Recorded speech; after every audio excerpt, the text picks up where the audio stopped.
안녕하세요, 준의 세계 준입니다. 요즘에 굉장히 바빠서 영상을 잘 못 찍고 있는데 그럼에도 불구하고 오늘은 퇴근하자마자 영상을 찍게 됐습니다. 그 이유는 여러분들이 제가 지난번에 올렸던 교육대학원 면접 영상에 대해서 굉장히 많은 관심을 가져주시고 질문도 많이 해주셨어요. 근데 그 질문 중에서 가장 많이 오는 질문이 도대체 어떤 책을 어떻게 봐야 되냐, 자세히 구체적으로 설명을 해달라라고 하시더라고요.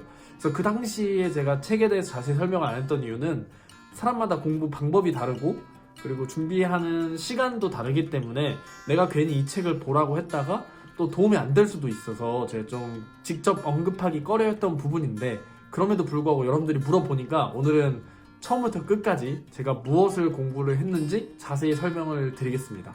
크게 세 가지 부류로 나눌 거예요. 첫 번째는 문학 관련, 그리고 두 번째는 국어 관련, 세 번째는 교육학 관련이에요. 그럼 첫 번째 문학 관련부터 설명을 드릴게요. 일단은 문학은 또 두 파트로 제가 나눠서 공부를 했거든요. 하나는 현대문학사, 하나는 고전문학사예요. 저 같은 경우는 좀 이렇게 생긴 책을 먼저 읽었습니다. 얘는 뭐냐면은 한국 현대문학사를 보다라는 책이에요. 1권하고 2권으로 나눠져 있고요. 1권은 개화기부터 일제강점기까지, 그리고 2권은 광복부터 현대까지 이렇게 현대문학사의 흐름을 짚어보고 있습니다. 근데 이 안을 좀 자세히 보시면 제가 이 책을 골랐던 이유가 몇 가지가 있는데요. 예를 들어서 이렇게 막 엄청 어렵지 않아요. 그림도 나와 있고 이런 약간의 이모티콘 같은 것도 그려져 있으면서 글씨도 많지 않아요. 그럼에도 불구하고 이런 1920년대의 뭐 어떤 흐름에 대해서 쭉 개괄적으로 설명을 먼저 해주고, 이 다음에 작품들 그리고 작가들에 대해서 쭉 설명을 해주거든요. 그래서 이런 사진들이 많기 때문에 오랜만에 공부를 하는 사람한테 이해하는 데 있어서 굉장히 도움이 많이 되었던 작품입니다. 일단 현대문학사는 이걸로 한 3회독, 4회독 정도 했던 것 같아요. 이걸로 먼저 공부를 하고 압축해서 제 스스로 노트를 만들고 그 노트를 공부하는 식으로 했습니다. 다음은 고전문학입니다. 저는 이 책을 가지고 공부를 했습니다. 이 책은 청소년을 위한 한국 고전문학사라는 책인데요. 청소년을 위한 것이만큼 그렇게 어렵지 않아요. 이게 파트가 상고시대부터 조선시대까지 총 4개 파트로 나눠져 있고요. 제가 이 책을 고른 이유 중에 하나는 바로 저자분들께서 고려대학교 국문학과 출신이라는 거예요. 면접 보는 사람 입장에서 이 저자가 그 학교 출신이면 그래도 그 학교에서 배웠던 거기 때문에 어느 정도 내가 답변하는데 유리하지 않을까라는 생각이 들어서 이 책을 가지고 공부를 하게 됐고, 나름대로 적중했던 것 같아요. 이 책 안에서 면접 문제가 나왔어요. 뭐냐면 저는 몽유록하고 몽자료 소설에 관련된 얘기가 나왔는데 그 얘기가 안에 있거든요. 그래서 여러분들 이거는 고려대학교를 지원하시는 분들이라면 좀 반드시 한 번씩은 읽어보시는 게 좋지 않나. 절대 책 팔러 나온 거 아니고요. 제 책도 아니고 정말 도움이 많이 됐어요. 특히 이 책을 보시면은 그 각 시대별로 앞장에 이렇게 한 3장 정도로 정리된 부분이 있거든요. 이렇게 해서 정리가 되어 있는데요. 이거를 한 달 정도 이것만 팠어요. 그 흐름을 이해할 수 있게. 그 다음에 세부적으로 들어가려고 노력을 했거든요. 그러니까 여러분들도 무턱대고 이 책을 다 읽겠다 이런 게 아니라 먼저 앞에 정리된 부분들을 시대별로 쭉 한 번씩 읽어보시고 머릿속에 시대 흐름이 들어있는 상태에서 이 책을 읽어주시면은 굉장히 도움이 많이 될 겁니다. 그래서 고전문학과 현대문학은 이런 식으로 문학사를 정리를 했다. 그리고 문학 파트의 마지막은요, 제가 그럼에도 불구하고 면접 때 좀 활용 가능한 책들은 읽어보는 게 낫지 않을까 싶어서 2권을 샀습니다. 물론 많이 사서 읽어야 되지만 지금은 많이 읽고 있어요. 근데 그 당시에는 좀 시간이 없었기 때문에 이렇게 2개를 사서 읽었는데요. 먼저 얘는 최인훈의 광장이라는 걸 읽고 싶어서 책을 샀어요. 제가 자기소개서를 잘 써야 된다고 말씀을 드렸잖아요. 그 자기소개서랑 관련된 면접 질문에 답변하기 위해서 이 책을 샀는데, 저는 군대에서 오래 있었고 장기를 할 수도 있었잖아요. 근데도 내가 하고 싶은 일을 하기 위해서 대학원에 지원을 했고, 이 광장의 주인공도 어떤 선택의 기로에 서 있거든요. 결국 마지막에 자살을 택하기는 하지만 그래도 그런 생각을 하는데 도움이 되었다 라고 답변을 하려고 이 책을 한번 읽었고요. 근데 써먹지 못했어요. 그리고 두 번째는 이거예요. 김수영 시인인데요. 김수영 시인은 독재 정권에 항거한 거의 대표적인 시인이라고 볼 수 있죠. 제가 이분 인터뷰 중에서 가장 와닿았던 게 온몸으로 시를 쓴다라고 하더라고요. 머리로 시를 쓰는 게 아니라 온몸으로 시를 쓴다.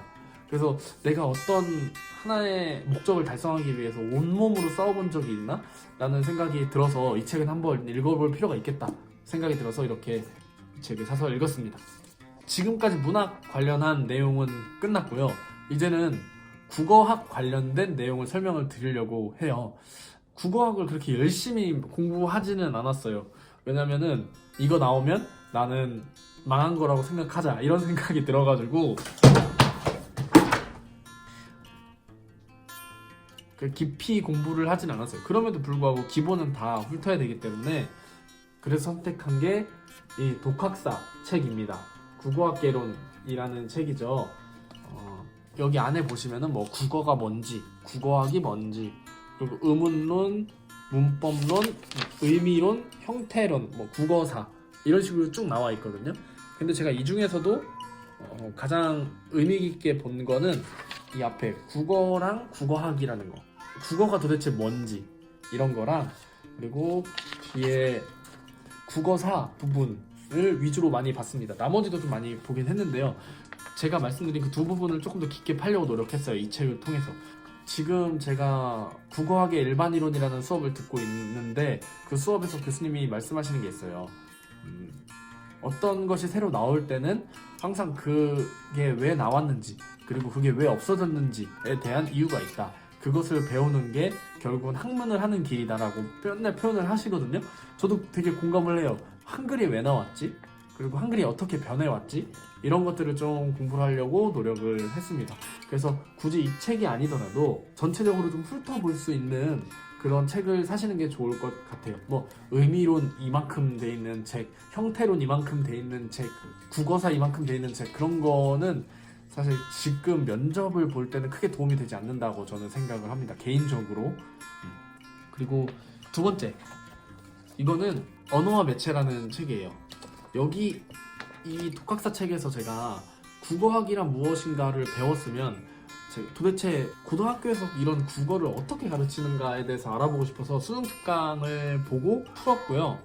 그 여기 언어가 방금 말씀드린 국어학에 관련된 부분이고, 이 매체는 제가 자기소개서에 매체 교육에 관련된 내용을 썼거든요. 그래서 이 책 한 권으로 좀 많은 것을 공부할 수 있었어요. 저는 이 책을 그냥 보지 않았고 윤혜정의 나비효과라는 그거를 같이 봤습니다. 이거를 물론 이 책에 잘 실려 있겠지만 그러면 이 책을 선생님들은 어떻게 가르칠까? 어느 부분이 중요하다고 가르칠까? 라는 게 좀 궁금해서 같이 인강을 들으면서 봤고 굉장히 도움이 많이 되었습니다. 그리고 또 저는 책만 본 게 아니고 현실에서 좀 활용을 많이 해보려고 노력을 했어요. 예를 들어서 그냥 카톡 같은 거 칠 때도 평소 같으면 그냥 쳤을 텐데 이게 어떤 문장으로 이루어져 있지? 문장의 구성 요소는 어떻게 되지? 이거는 단어인가? 이걸 어떻게 쪼갤 수 있지? 뭐 이런 것들 있잖아요. 그냥 평소에도 그런 걸 생각하려고 노력을 많이 했던 것 같아요. 근데 지금도 이건 어려워요. 그래서 어려워서 어떻게 했냐? 어쩔 수 없죠. 이렇게 계속 저는 무조건 책에 이 국어학은 반복했어요. 반복. 높임 전미사가 뭔지, 객체 높임이 뭔지 이런 것들 되게 어렵잖아요. 그래서 진짜 공책 한 3권을 쓸 정도로 계속 반복했습니다. 이렇게 나와 있죠.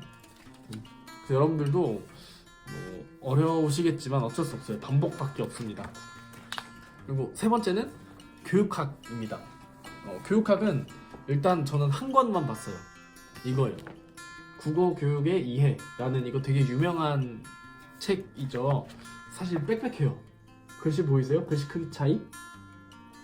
근데 그럼에도 불구하고 제가 이거를 봤던 거는 뭔가 엄청 딱딱하게 이거다 이렇게 나와 있지는 않아요. 그래서 내용을 보시면 이게 어떻게 변화했고 그리고 뭐 앞으로 어떻게 변화할 것이고 문제들도 또 제시를 해 주시거든요.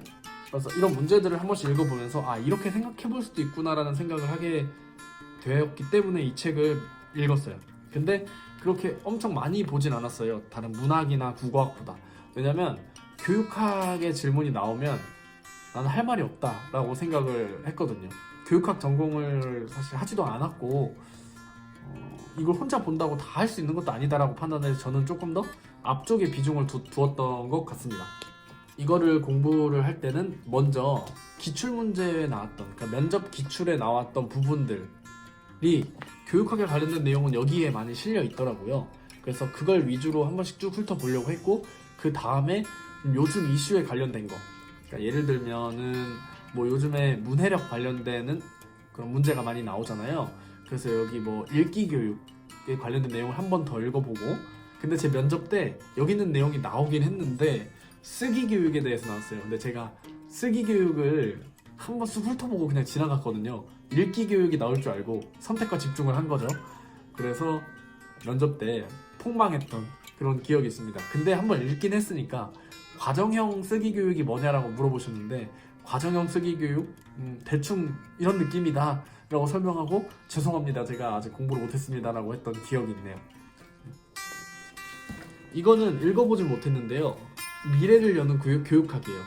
이거는 연세대학교 저자분들이 쓰셨는데요, 이 책이 좋다고는 하는데 제가 읽어보지 못했어요. 왜냐면 앞에서 있던 것들이 너무 많아가지고.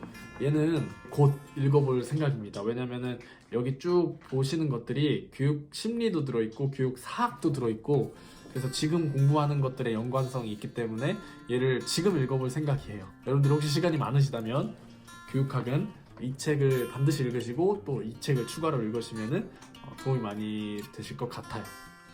이렇게 제가 크게는 문학, 국어학, 교육학 3개에 관련된 책들을 소개를 해드렸는데요. 어떻게 생각하실지 모르겠어요. 뭐야, 저 정도밖에 공부 안 했어? 이렇게 생각하실 수도 있는데, 안 하다가 정말 하려니까 힘들더라고요.